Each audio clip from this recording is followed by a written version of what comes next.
नमस्कार। Vision IAS के news today के इस अंक में आप सभी का स्वागत है। इस अंक में हम आपके लिए लेकर आए हैं यूपीएससी परीक्षा की दृष्टि से महत्वपूर्ण कुछ अहम खबरें। इस अंक के साथ मैं हूँ दिव्या सिंह।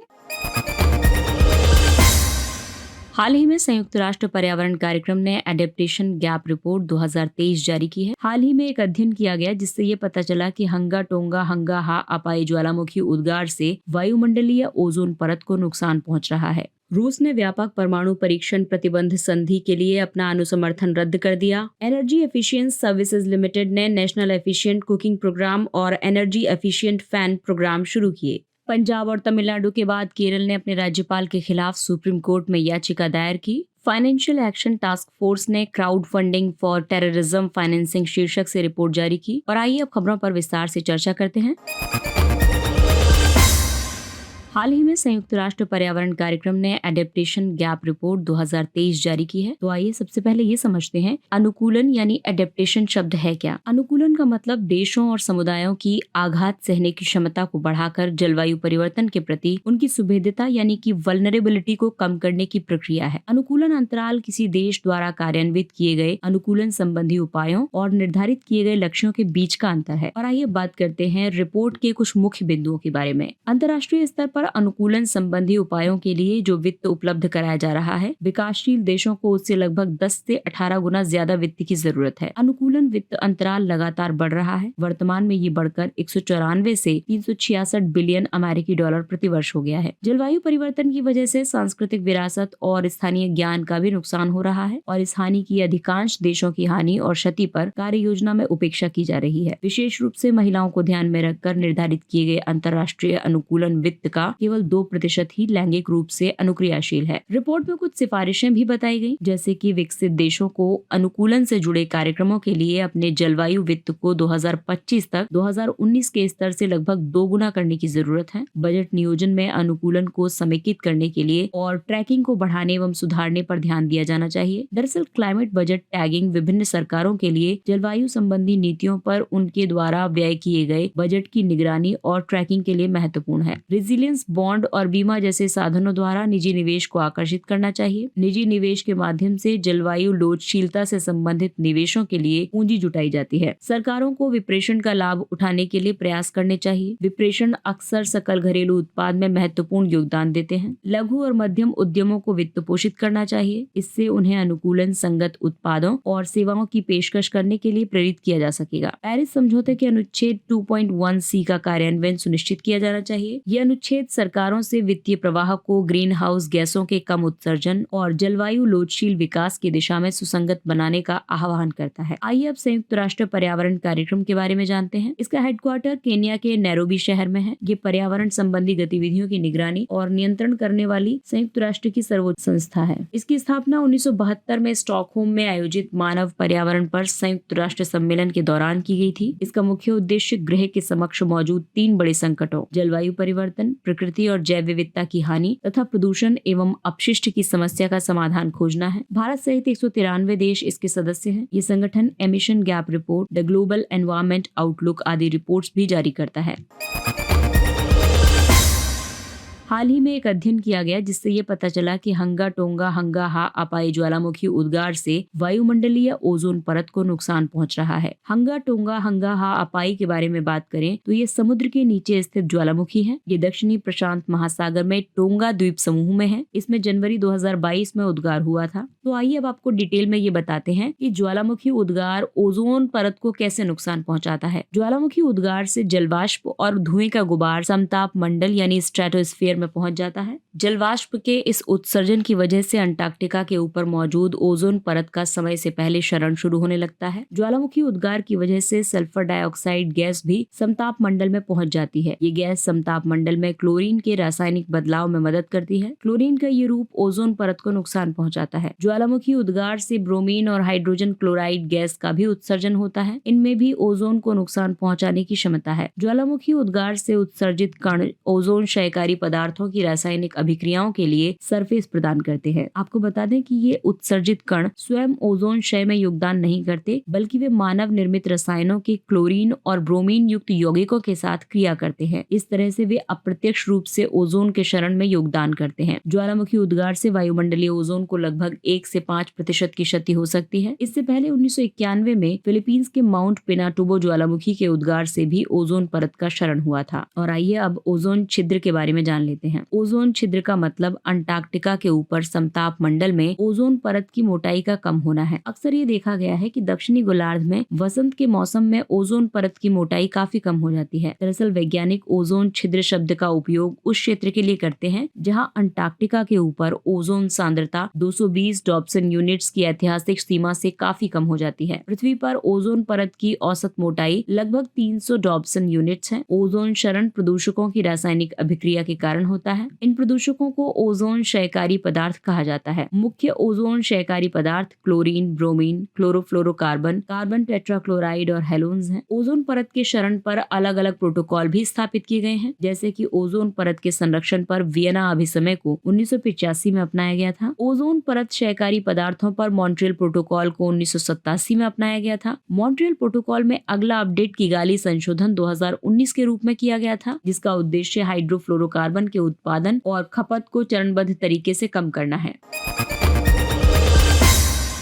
रूस ने व्यापक परमाणु परीक्षण प्रतिबंध संधि के लिए अपना अनुसमर्थन रद्द कर दिया है। रूस सीटीबीटी के अनुसमर्थन से पीछे हट गया है। ऐसा रूस ने स्वयं को संयुक्त राज्य अमेरिका के बराबर दर्शाने के लिए किया है। अमेरिका ने भी सीटीबीटी का अनुसमर्थन नहीं किया है। उसका तर्क रहा है कि भागीदार राष्ट्र इस संधि के नियमों का पालन करते हैं या नहीं, ये सत्यापित करना बहुत कठिन है। सीटीबीटी के तहत सभी तरह के परमाणु विस्फोटों पर प्रतिबंध लगाया गया है, चाहे वे सैन्य हो या फिर शांतिपूर्ण उद्देश्यों के लिए हो। इस संधि में एक सीटीबीटी संगठन सीटीबीटीओ की स्थापना का प्रावधान किया गया है। ये संगठन वैश्विक रूप से संधि के तहत आरोपित प्रतिबंधों को सत्यापित करता है। संधि के तहत इन उपकरणों के जरिए सत्यापन का कार्य किया जाता है। अंतर्राष्ट्रीय निगरानी प्रणाली, अंतर्राष्ट्रीय डेटा सेंटर और ऑन साइट निरीक्षण, इनके जरिए सत्यापन का काम होता है। कॉम्प्रिहेंसिव न्यूक्लियर बैन ट्रीटी पर 1996 में हस्ताक्षर करने शुरू हुए थे। इस पर अभी तक 187 देशों ने हस्ताक्षर किए हैं, जबकि 178 देशों ने इसका अनुसमर्थन किया है। ये संधि अभी भी औपचारिक रूप से लागू नहीं हुई है। इसके लागू होने के लिए 44 विशिष्ट देशों द्वारा अनुसमर्थन जरूरी है, लेकिन इनमें से 8 देशों ने अभी तक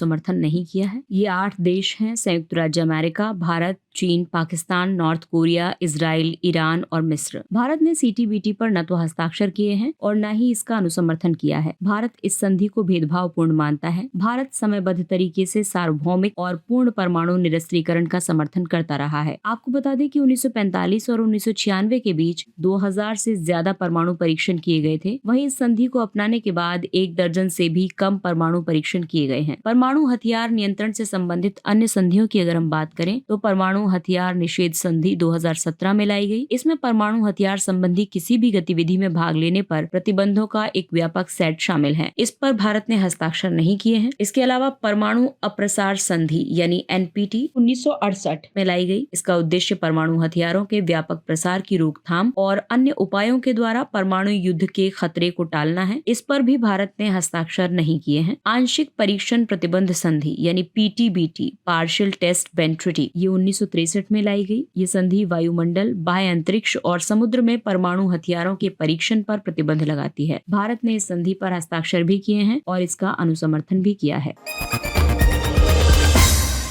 एनर्जी एफिशिएंसी सर्विसेज लिमिटेड ने नेशनल एफिशिएंट कुकिंग प्रोग्राम और एनर्जी एफिशिएंट फैन प्रोग्राम शुरू किए। इन पहलों का उद्देश्य भारतीय घरों को ऊर्जा दक्ष बनाना और कार्बन फुटप्रिंट को कम करना है। नेशनल एफिशिएंट कुकिंग प्रोग्राम के तहत EESL पूरे देश में 20 लाख ऊर्जा दक्ष इंडक्शन कुक स्टोव वितरित करेगा। इसके तहत विद्युत मंत्रालय की गो इलेक्ट्रिक पहल के अनुरूप बिना सौर ऊर्जा संचालित या विद्युत आधारित इंडक्शन कुक स्टोव पर ध्यान केंद्रित किया गया है। ये स्वच्छ दक्ष कुकिंग योजना का एक उपघटक है। एनर्जी एफिशिएंट फैन प्रोग्राम, इस योजना के तहत 1 करोड़ ऊर्जा दक्ष सीलिंग पंखे वितरित करने का लक्ष्य निर्धारित किया गया है। इससे कुल आवासीय बिजली खपत में लगभग 20% की कमी की जा सकेगी। Energy efficiency services limited EESL को 2009 में स्थापित किया गया था। इसे विद्युत मंत्रालय सार्वजनिक क्षेत्र के 4 उपक्रमों के संयुक्त उद्यम के रूप में बढ़ावा दे रहा है। इन उपक्रमों में शामिल है राष्ट्रीय तापीय विद्युत निगम लिमिटेड, विद्युत वित्त निगम लिमिटेड, ग्रामीण विद्युतीकरण निगम लिमिटेड और power grid corporation of India limited. ये राष्ट्रीय संवर्धित ऊर्जा दक्षता मिशन NMEEE की मुख्य कार्यान्वयन शाखाओं में से एक है। NMEEE जलवायु परिवर्तन पर राष्ट्रीय कार्य योजना के तहत शुरू किया गया एक मिशन है। EESL के तहत शुरू किए गए फ्लैगशिप कार्यक्रम है Unnat Jyoti by affordable LED for all योजना। इसके तहत देश भर में LED बल्ब वितरित किए जा रहे हैं। इसके अलावा राष्ट्रीय स्ट्रीट लाइटिंग कार्यक्रम, राष्ट्रीय स्मार्ट मीटर कार्यक्रम और भवन ऊर्जा दक्षता कार्यक्रम।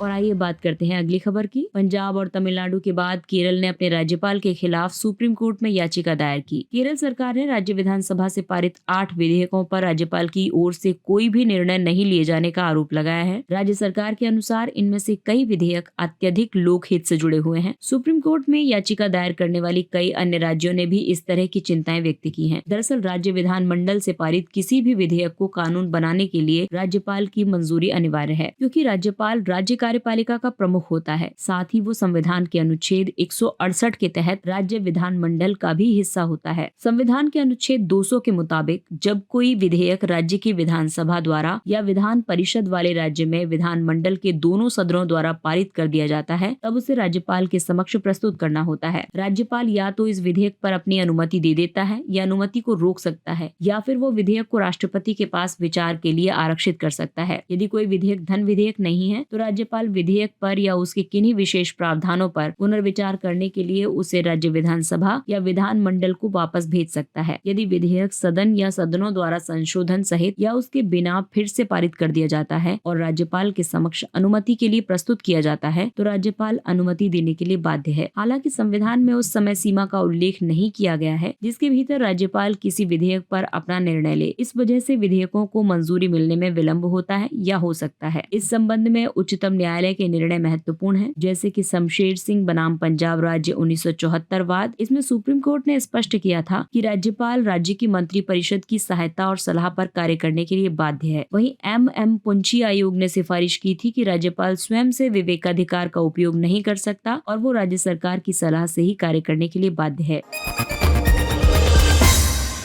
आइए बात करते हैं अगली खबर की। Financial action task force FATF ने crowd funding for terrorism financing शीर्षक से रिपोर्ट जारी की। रिपोर्ट के मुख्य बिंदुओं के मुताबिक आतंकवादी संगठन अपनी आतंकी गतिविधियों की वित्तीय जरूरतों को पूरा करने के लिए क्राउड फंडिंग का सहारा ले रहे हैं। क्राउड फंडिंग के लिए आतंकवादियों द्वारा उपयोग किए जा रहे तरीके हैं मानवतावादी, धर्मार्थ और गैर लाभकारी संगठनों की आड़ में। सुरक्षा एजेंसियों द्वारा जाँच में ये पाया गया है कि मानवतावादी, धर्मार्थ और गैर लाभकारी संगठनों की आड़ में ज्यादातर मनी लॉन्ड्रिंग की जाती है। इस मनी लॉन्ड्रिंग से प्राप्त धन का मुख्य रूप से आतंकवाद के वित्त पोषण के लिए उपयोग किया जाता है। अगला है समर्पित crowd funding platforms. Crowd funding platforms पर बहुत अधिक संख्या में और विविध गतिविधियां होती रहती हैं। इस कारण से अवैध गतिविधियों का पता लगाना मुश्किल हो जाता है। सोशल मीडिया प्लेटफॉर्म और मैसेजिंग एप्स, इनकी मदद से चरमपंथी अपने संदेशों को प्रसारित कर सकते हैं। चरमपंथी मान्यताओं का अत्यधिक और निरंतर प्रचार कर उन्हें मजबूत बना सकते हैं और उपयोगकर्ताओं को धन जुटाने के लिए बाध्य या प्रेरित कर सकते हैं। इसके अलावा आभासी परिसंपत्तियों के साथ क्राउड फंडिंग की परस्पर संबद्धता होती है। बिटकॉइन, प्राइवेसी कॉइन्स जैसी आभासी परिसंपत्तियों का उपयोग कर आतंकवाद के वित्त पोषण से जुड़े फंड्स के स्रोत और गंतव्य को छिपाया जा सकता है। आतंकवाद के वित्त पोषण को रोकने के लिए क्राउड फंडिंग इकोसिस्टम से जुड़ी चुनौतियां हैं। ये साबित करना कि फंड का उपयोग आतंकवाद के वित्त पोषण संबंधी गतिविधियों के लिए किया गया है एक कठिन कार्य है। क्राउड फंडिंग के लिए गुप्त तकनीकों का उपयोग किया जाता है। क्राउड फंडिंग नेटवर्क की जटिलता काफी है। रिपोर्ट में ये सिफारिश की गई है कि क्राउड फंडिंग को राष्ट्रीय जोखिम आकलन में शामिल करना चाहिए। क्राउड फंडिंग प्लेटफॉर्म्स को जवाबदेह बनाना चाहिए। आतंकवाद के वित्त पोषण, गैर लाभकारी संगठनों आदि से संबंधित FATF मानकों को पूरी तरह से लागू किया जाना चाहिए। FATF की स्थापना 1989 में की गई थी। ये वैश्विक मनी लॉन्ड्रिंग और आतंकवाद के वित्त पोषण से जुड़े मामलों की निगरानी करने वाली एक संस्था है। भारत भी FATF का सदस्य है। जो देश FATF मानकों का पालन करने में बार बार विफल रहते हैं, उन्हें इसकी ग्रे लिस्ट या ब्लैक लिस्ट में डाला जा सकता है। क्राउड फंडिंग के तहत किसी सामाजिक कार्य या किसी विशेष परियोजना के लिए ऑनलाइन प्लेटफॉर्म्स यानी कि इंटरनेट, सोशल मीडिया आदि के माध्यम से आम जनता से धन प्राप्त किया जाता है। धन एकत्रित करने के पारंपरिक तरीके में सीमित स्रोतों से फंड प्राप्त करना शामिल है। ये फंड जुटाने और प्राप्त करने का एक पूरी तरह से वैध तरीका है। इसके अलावा क्राउड फंडिंग का अधिकतर हिस्सा वैध होता है। इसका उपयोग अलग अलग उद्देश्यों के लिए किया जा सकता है, जैसे आपदा राहत, सामुदायिक हितों और संगठनों का समर्थन करना, राजनीतिक अभियानों का वित्त पोषण करना आदि।